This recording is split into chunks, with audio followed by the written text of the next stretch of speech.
আমার কলার তুই তুই তোর বাপর কলার হাত দিয়ে আজ কিন্তু ফাটাই বিশ্বাস করবে আমার ফুড়ি আর ফুড়ি দামা নাই ও নগদ টাকা তুই কটা বাজার লইয়া গিয়া বাজার কিন্তু তৈয়াও নাই আমি নগদ আইলাম আমি লেট করতাম না পুরুত ফোন কাটো এক মিনিট গো বোন এক মিনিট বইন কারে কইছ হেনে তোর সমস্যা কি আমি বোন খারে কইলাম না কইলাম এটা আমার একান্ত ব্যক্তিগত ব্যাপার এই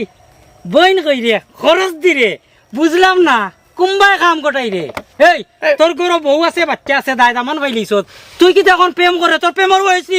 আখরা তোর প্রেম কর আমি ইতা কিতা করতাম বাকির বেলা কলাপুরি আর নগদর বেলা নানি কিতা বসিরালি সাবরা বাড়ি তোর সবার দাঁত হলে হাত লইলি বিয়াদব কুরানো রে বিয়াদব আমি কিতা হইছা কেতা হলা ফেম বাড়াইতাম নে আমার ফুড়ির দামার এইজন ফুড়ি এইজন আমি ও মাত মাত্র আমি ফেমর কিতারে আর বুড়া বয়সে তুই আমার কলঙ্কিনি বানাইলি রে হ্যাঁ উচিত মতো বাপ নাই এই বেটা